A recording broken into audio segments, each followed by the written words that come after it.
రాకాలోకంకి స్వాగతం. ఈ కంటెంట్ మీకు నచ్చినట్టయితే లైక్ చేయండి, మీ బంధుమిత్రులకి షేర్ చేయండి. ఇప్పటివరకు సబ్స్క్రైబ్ చేసుకోకపోతే సబ్స్క్రైబ్ బటన్ని నొక్కండి, అదేవిధంగా బెల్ ఐకాన్ని కూడా నొక్కండి.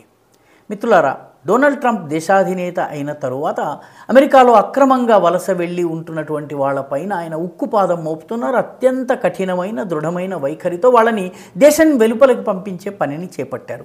మెక్సికో నుంచి వచ్చినటువంటి వాళ్ళని పంపించేందుకైతే ఏకంగా ఆయన సరిహద్దులో ఆయన ఎమర్జెన్సీని డిక్లేర్ చేశారు. భద్రతా దళాలని నిలబెట్టారు. మెక్సికోలోకి వాళ్ళని పంపించేస్తున్నారు. కెనడా విషయంలోనూ ఇదే జరుగుతోంది. అదేవిధంగా గల్ఫ్ దేశాలు, ముస్లిం దేశాల నుంచి వచ్చి ఇక్కడ షరియా పాలనని తీసుకొస్తామని, లేకపోతే యాంటీ ఇజ్రాయెల్ నినాదాలు చేసే వాళ్ళ విషయంలో కూడా ఆయన అంతే కఠినంగా ఉన్నారు. కొలంబియా, గ్వాటమాలా ఇటువంటి దేశాల నుంచి వచ్చినటువంటి వాళ్ళ విషయంలో కూడాను ఆ దేశాధినేతలు కాస్త మేము తీసుకోమని అన్నప్పటికీ చాలా దృఢంగా వ్యవహరించి వాళ్ళ మెడలు వంచి మరీ పంపుతున్నారు. భారతదేశానికి చెందిన వాళ్ళు కూడా దాదాపు ఒక 7.5 లక్షల మంది అక్రమంగా సరైన పత్రాలు లేకుండా ఓవర్ స్టే చేసేవాళ్ళు, రాంగ్ పద్ధతుల్లో ఉన్నటువంటి వాళ్ళు, వీళ్లను గుర్తించడం జరిగింది. వీళ్ళని కూడా భారతదేశానికి పంపించాలని చెప్పి ట్రంప్ నిర్ణయించారు. అయితే ట్రంప్ నిర్ణయించిన తరువాత మొదటి విడతగా కొందరిని పంపించారు. వాళ్ళని మన దేశంలో పంపుతున్నటువంటి సందర్భంలో కాళ్లకు చేతులకు బేడీలు వేసి పంపారు అని చెప్పి ప్రచారం జరిగింది. వాస్తవానికి దీనిని ఉపయోగించుకుని ఈ దేశంలో ఉన్నటువంటి కొన్ని రాజకీయ శక్తులు పెద్ద దుమారాన్ని సృష్టించేందుకు ప్రయత్నించినాయి. చాలా పెద్ద ఎత్తున ప్రచారం చేయటము, ఈ రకమైనటువంటి జరుగుతూ ఉంటే 56 ఇంచుల ఛాతీ ఉన్నటువంటి మోదీ ఏం చేస్తున్నారు అంటే వాళ్ళ లక్ష్యము ఈ శరణార్థుల మేలు కాదు, ఎవరైతే అక్కడ ఇల్లీగల్గా ఉన్నటువంటి వాళ్ళు ఉన్నారో వాళ్ళ యొక్క బాగోగులు కావు, వాళ్ళ యొక్క సంక్షేమం కాదు. ఇక్కడేదో మోదీ మీద అక్కసు వెళ్ళగక్కడం, కాస్త వీలైతే కడుపు చించుకోవడం, కాళ్ళ మీద పారేసుకోవడం, ఇదే లక్ష్యంగా కనిపిస్తుంది. వాస్తవం ఏమిటంటే ఈ రకంగా అక్రమ పత్రాలు లేకుండా అక్రమంగా అమెరికాలో నివసిస్తున్న వాళ్ళని పంపడం అనేది ఈ రోజు నుంచి కాదు, 2009 నుంచి జరుగుతుంది. 2009 నుంచి ఈ ప్రక్రియ కొనసాగుతోంది. 2009లో 734 మందిని పంపించారు. 2010లో 799 మందిని పంపించారు. 2011లో 597 మందిని పంపించారు. 2012లో 530 మంది, 2013లో 515, 2014లో 591, 2018లో 1180, 2019లో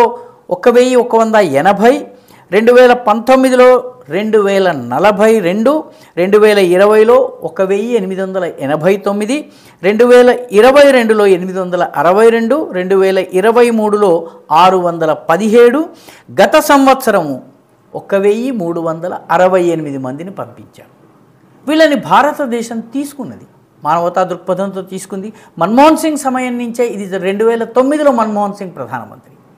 కాబట్టి అక్రమంగా వెళ్ళడం తప్పు, వెళ్ళిన వాళ్ళను గుర్తించి పంపినప్పుడు మనము తీసుకోవడము వాస్తవానికి మానవతా దృక్పథంతో మనం తీసుకుంటున్నాము. కాబట్టి ఇది కొత్త ఏమీ కాదు, ఈ రకంగా ప్రతి సంవత్సరం జరుగుతోంది. ఈసారి డొనాల్డ్ ట్రంప్ కూడా పంపుతున్నారు. అమెరికా నుంచి పంపేవాళ్ళు అమెరికన్ చట్టాలలో చేతులకు బేడీలు వేయకూడదు, కాళ్లకు బేడీలు వేయకూడదు అనే చట్టాలు మన దేశంలో ఉన్నాయి, అమెరికాలో లేవు.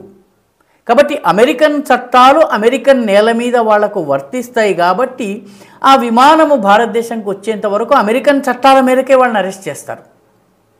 ఆ బేడీలు వేయడం మనం చూడలేము, ఎందుకంటే మన దేశంలో నేరగాళ్లకు లేకపోతే ఆరోపితులకి, నిందితులకి బేడీలు వేయడం అనేది మన దేశంలో ఉన్నన్ని మానవ హక్కులు కూడా అమెరికాలో లేవు. కానీ అమెరికా చట్టాలు అలా ఉన్నాయి, దీన్ని ఎవరో ఏం చేయలేరు.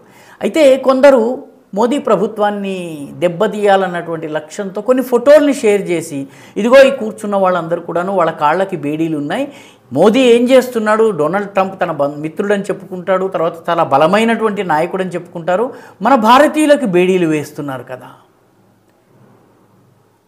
ఈ పేరిట సెంటిమెంట్ని రేజ్ చేసేటటువంటి ప్రయత్నం చేశారు. వాస్తవం ఏంటంటే వాళ్ళు ఒక ఫోటోని షేర్ చేశారు సోషల్ మీడియాలో, కానీ ఆఖరికి కొన్ని మెయిన్ స్ట్రీమ్ పత్రికల్లో కూడా. ఆ ఫోటో వాస్తవానికి భారతీయ పౌరులకు చెందినటువంటిది కాదు, అమెరికా నుంచి పంపించి వేయబడ్డ వాళ్ళకి, భారతీయులకు సంబంధించింది కాదు. అది గ్వాటమేలా అనేటువంటి దేశానికి చెందినటువంటి ప్రజలది. ఆల్రెడీ 2 ఏళ్ల క్రితం వచ్చినటువంటి ఫోటో అది. 2 ఏళ్ల క్రితం వచ్చిన ఫోటోని తీసుకుని ఇప్పుడు వాళ్ళని గ్వాటమేలన్ పౌరుల్ని భారతీయ పౌరులుగా చూపించి ఒక అసత్య ప్రచారం చేసే ప్రయత్నం చేస్తున్నారు. అమెరికన్ చట్టాల ప్రకారం ఎలా తీసుకురావాలో వాళ్ళు అలా తీసుకొస్తారు. ఎందుకంటే అమెరికాలో అమెరికన్ చట్టాలు నడుస్తాయి. అమెరికాలో మరణశిక్ష, మన దేశంలో మరణశిక్ష అమలు చేయకూడదు అని చెప్పి ఉద్యమాలు చేసేవాళ్ళు ఉన్నారు. శిక్షల్ని మానవతా దృక్పథంతో బేడీలు వేయకూడదు, ఇవన్నీ మన దేశంలో నడుస్తాయి. ప్రపంచంలోని చాలా లిబరల్ దేశంగా పేరొందిన అమెరికాలో అత్యంత కఠినమైన చట్టాలు ఉన్నాయి. డొనాల్డ్ ట్రంప్ అయితే నేను వలసదారుల్ని, అక్రమ వలసదారుల్ని గ్వాంటానమో బే జైలుకి పంపిస్తాను. గ్వాంటానమో జైలుకి పంపించడం అంటే, గ్వాంటానమో బే జైలుకి పంపడం అంటే వాడిని నరకంలోకి తోసేయటమే. ఆ విషయంలో డొనాల్డ్ ట్రంప్ ఏమాత్రము మొహమాట పట్టడం లేదు. కాబట్టి గమనించవలసిన విషయం ఏంటంటే, అక్రమంగా వెళ్ళినటువంటి పౌరులు వాళ్ళు ఏ దేశంలోనైనా కూడా వాళ్ళు అక్కడ ఉండడానికి వీల్లేదు. మన దేశంలో ఈ రకంగా బంగ్లాదేశ్ నుంచి అక్రమంగా వచ్చినటువంటి వాళ్ళు కానీ, ఇటువంటి వాళ్ళు రోహింగ్యాలు కానీ, వీళ్ళ విషయంలో చట్టాలు వర్తించకూడదు, మానవతా దృక్పథంతో చూడాలి, వీళ్ళని ఏమీ చేయకూడదు అని చెప్పి కొన్ని వర్గాలు మొదటి నుంచి కూడా గోల చేస్తూ వచ్చినాయి. దీన్ని పెద్ద ఇష్యూగా చేసిన భారతదేశము రెఫ్యూజీల ఒప్పందము, శరణార్థుల ఒప్పందం పైన సంతకము చేయకపోయినా శరణార్థులకు సంబంధించినటువంటి ప్రోటోకాల్ భారత్కి వర్తించకపోయినా వీళ్ళు గోల చేస్తున్నారు. ఐక్యరాజ్య సమితి ఇచ్చినటువంటి ఐడెంటిటీ కార్డులని కొన్ని జిల్లా కలెక్టర్స్ కూడాను తెలియనితనంతో వాటిని యాక్సెప్ట్ చేసి వాళ్ళకి రోహింగ్యాలకు శరణార్థులుగా రేషన్ అందజేసినటువంటి సందర్భాలు మన తెలంగాణలోనే జరిగినాయి. అది అయితే అజ్ఞానమై ఉండాలి, లేకపోతే అతి తెలివై ఉండాలి. ఏదేమైనప్పటికీ ఈ రకంగా వస్తున్న వాళ్ళ కోసము అర్ధరాత్రి సుప్రీంకోర్టు తలుపులు తట్టేటటువంటి న్యాయకోవిదులు ఉన్నారు. వాళ్ళ గురించి గంటల గంటలు చర్చించే టీవీ డిబేటర్లు ఉన్నారు. వీళ్ళందరూ కూడా మన దేశం నుంచి బంగ్లాదేశీయుల్ని, రోహింగ్యాలను పంపకూడదు, పాకిస్తాన్ నుంచి వచ్చినటువంటి వాళ్ళు ఇక్కడ పెళ్లి చేసుకుని ఇక్కడ రకరకాలుగా ఉంటూ ఎస్పియనాజ్, గూఢచర్యానికి పాల్పడుతున్నటువంటి వాళ్ళ విషయంలో కూడా మానవతా దృక్పథాన్ని ప్రదర్శించాలనేటువంటి వాళ్ళు ఉన్నారు. వాళ్ళు ఈ దేశానికి లిబరలిజం యొక్క పాఠాలు ఏవైతే చెప్తున్నారో వాళ్ళు అమెరికాకి చెప్పవలసిన అవసరం ఉంది. అమెరికన్ చట్టాల ప్రకారము చేతులు కాళ్లకు బేడీలు వేయడం అనేది అక్కడి చట్టాలు అనుమతిస్తాయి, మన దేశం అనుమతించదు. నిజానికి అమెరికా కన్నా ఈ విషయంలో మనం చాలా ప్రగతిశీలంగా ఉన్నాము, ప్రగతి కాముకంగా ఉన్నాము. కానీ దీనిని కూడా ఉపయోగించుకుని రాజకీయంగా వాస్తవానికి ఇటువంటి సమస్య వచ్చినప్పుడు కలిసి పనిచేసి సమస్యని పరిష్కరించి భారతీయ పౌరులు గౌరవప్రదంగా భారత్కు వచ్చే దిశగా ప్రయత్నం చేయాలి. దురదృష్టవశాత్తు దీనిలో కూడా రాజకీయాలు చూసేటటువంటి వాళ్ళు మన దేశంలో ఉన్నారు. బంగ్లాదేశీయులను మన దేశంలో ఉండాలని కోరేటటువంటి వాళ్ళు, బంగ్లాదేశీయులకు అన్ని రకాల చట్టాలు ఇవ్వాలనేటువంటి వాళ్ళు ఈ దేశంలో రాజకీయాల్లో ఉన్నారు, సమాజ జీవితంలో ఉన్నారు, కోర్టుల్లో ఉన్నారు, న్యాయవాదుల్లో ఉన్నారు. రోహింగ్యాల విషయంలో అత్యంత ఉదారంగా వ్యవహరించినటువంటి కొందరు గౌరవనీయులుగా చెప్పబడేటటువంటి వ్యక్తులు ఉన్నారు. సమాజంలో చాలా ప్రతిష్ఠిత స్థానంలో ఉన్నటువంటి వాళ్ళు ఉన్నారు. కాబట్టి అమెరికా ఏ రకంగా అక్రమ వలసదారుల విషయంలో దృఢమైనటువంటి వైఖరిని అవలంబిస్తుందో అంతే దృఢమైన వైఖరి భారత ప్రభుత్వం కూడా అవలంబించాలి. ఈ విషయంలో ఈ దేశంలో ఉన్నటువంటి విపక్షాలన్నీ సహకరించాలి. అమెరికాలో డెమోక్రటిక్ పార్టీ ఈ విషయంలో మాట్లాడటం లేదు, మౌనంగా ఉన్నది. మన దేశంలో కోర్టులకు ఎక్కటం దగ్గర నుంచి పార్లమెంట్లో రభస చేయటం దాకా అన్నీ చేయడానికి ఇక్కడ ఉన్నటువంటి విపక్షాలు ముందుకొస్తాయి.